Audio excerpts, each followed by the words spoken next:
Hi hello నమస్తే ఎలా ఉన్నారండి welcome back to our channel ఈ రోజు మనం చేసుకోబోయే రెసిపీ పొటాటో మెంతి కూర లీఫ్ అండి దాని రెండు మిక్సింగ్ తో 5 నుంచి 10 నిమిషాల్లో వెరీ ఈజీగా టేస్టీగా ప్రిపేర్ చేశాను ఈ కర్రీ లంచ్ బాక్సెస్ కానీ చపాతీకి కానీ అలాగా మన పప్పుచారుతో పాటు కానీ తినడానికి చాలా బాగుంటది ఆ ప్రాసెస్ ఎలానో ఇప్పుడు చేసుకుందాం వచ్చేయండి మరి మొదటిగా స్టవ్ ఆన్ చేసుకొని మనము పాన్ పెట్టుకొని ఆయిల్ వేసుకొని ఒక 2 నుంచి 3 టేబుల్ స్పూన్స్ ఆయిల్ అండి పొటాటో కదా కొంచెం వేసుకుంటేనే ఈ కర్రీకి బాగుంటుంది ఆయిల్ కొంచెం వేడయ్యాక మన తాలింపు గింజలు అండి ఒక 2 పచ్చిమిర్చి కట్ చేసుకున్నవి అలాగే కరివేపాకు పీల్ తీసుకున్న వెల్లిపాయని మనము కట్ చేసుకున్నామండి ఒక 2 టేబుల్ స్పూన్స్ వరకు వెల్లిపాయలు ఏంటంటే మనం కర్రీలో తినేటప్పుడు మన పంట కిందకి చాలా టేస్ట్ వస్తుంది పేస్ట్ చేసుకుంటున్నా చిన్న టేబుల్ స్పూన్ పసుపు మన తాలింపంతా కూడా కొంచెం ఫ్రై అయ్యాక ముందుగా ఒక 1/2 కేజీ నేను పొటాటో ముక్కలు నీట్గా వాష్ చేసుకొని ఉప్పు నీళ్ళలో పెట్టుకున్న పొటాటోస్ అండి ఒక 1/2 కేజీ వేసుకొని ఒకసారి మనము పెట్టుకోవాలండి ఇట్లా మనము ఒక 3 నిమిషాలు వదిలేయాలి హై ఫ్లేమ్లో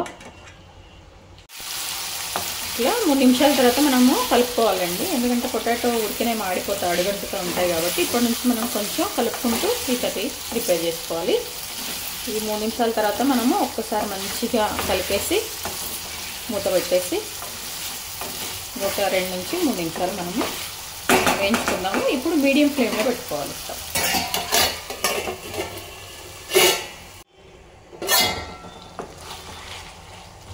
చూడండి 2 నిమిషాల తర్వాత పొటాటో ఈ ఆలూని మనం కలుపుకుంటాం అడుగు మాడకుండా కొంచెం దగ్గరుండి చేసుకోవాలి కలుపుకుంటూ ఉండాలి అడుగు మాడకుండా ఇట్లా మన పొటాటోలు కొంచెం కుక్ అయిపోయిన తర్వాత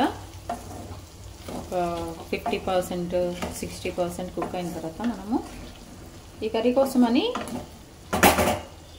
మెంతి లీఫ్ అండి మెంతి కూర ఒక 75 నుంచి 100 గ్రామ్స్ ఉంటుంది ఎక్కువ వేసుకున్నా కానీ మనకు చేదు వస్తుంది కాబట్టి ఇది సరిపోతుంది 1/2 కేజీకి ఇది కూడా వేసుకోవాలి ఇది ఇప్పుడు ఎందుకు హాఫ్ బాయిల్ అయ్యాక వేసుకుంటున్నామంటే పొటాటో హాఫ్ కుక్ అయిన తర్వాత ఈ చేదంతా కూడా చక్కగా పోతుందండి ఫ్రై అయితే లేదంటే కర్రీ అయ్యాక లాస్ట్లో కూడా వేసుకోవచ్చు అప్పుడు ఏంటంటే కొంచెం చేదు వస్తుంది ఆకు మంచిగా కుక్ అవ్వదు కాబట్టి ఇప్పుడు మనం ఈ పొటాటోతో పాటు చక్కగా ఇట్లా కలుపుకుంటూ మంచిగా మిక్స్ అయ్యేలా ఉండేసి ఇప్పుడు మీడియం ఫ్లేమ్లో మనము మూత పెట్టేసుకొని కుక్ చేసుకోవాలండి ఈ పొటాటో కొంచెం అడుగంటుతూ ఉంటుంది మనం మధ్య మధ్యలో కలుపుకుంటూ చేసుకోవాలి చేదుగానే ఏముండదండి చాలా బాగుంటుంది టేస్ట్ లంచ్ బాక్సులకైనా చపాతీకైనా దేనికైనా పైగా హెల్దీ కూడా కదా ఈ లీఫ్ ఓకే మంచిగా కలిపేసుకున్నాక మూత పెట్టేసుకుని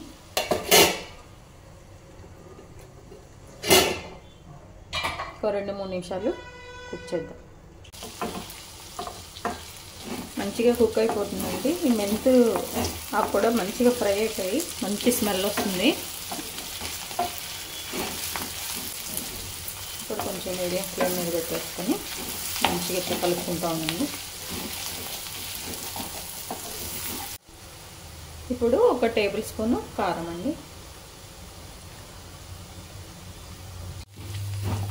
కారం వేసాక ఒకసారి కలుపుకోవాలండి కారం అనేది ఏంటంటే మీ టేస్ట్కి ఎంత అయితే మీరు రెగ్యులర్గా యూజ్ చేసుకుంటారో ఒక 1/2 కేజీ కర్రీకి అంత మీరు వేసుకోండి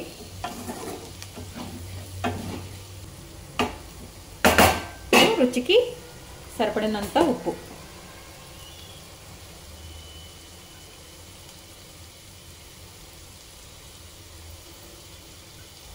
మనము పొటాటో వాటర్లో కొంచెంసేపు ఉంచాం కాబట్టి వాటికి ఉప్పు పట్టి ఉంటుందండి చూసుకొని వేసుకోవాలి ఉప్పు చపాతీలోకి రైస్లోకి అన్నిటితో బాగుంటుందండి ఇది. లాస్ట్లో కొంచెం మనం ధనియాల పౌడర్ అండి, 1 టేబుల్ స్పూన్ ధనియాల పౌడరు. 1 నిమిషం వదిలేసి ఇంకా లాస్ట్లో మనం ఇట్లా ఒక 2 ఎల్లిపాయలని క్రష్ చేసుకొని వేసుకొని మంచిగా ఒకసారి కలిపేసుకొని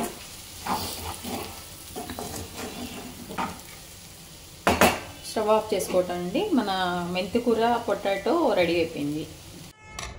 మన పొటాటో మెంతికూర లీఫ్తో కర్రీ చాలా బాగా వచ్చిందండి, టేస్టీగా, ఎంతో ఈజీగా అయిపోయే కర్రీ ఇది. ప్రాసెస్ కూడా మీరు ఇంకా ఆలస్యం ఎందుకు, లంచ్ బాక్స్కి మరి ప్రిపేర్ చేసేయండి. మీ విలువైన సమయాన్ని కేటాయించిన వీడియోస్ చూస్తున్నందుకు మీ అందరికీ నా ధన్యవాదాలండి. మీకు నచ్చినట్లయితే like, share, subscribe. Thank you.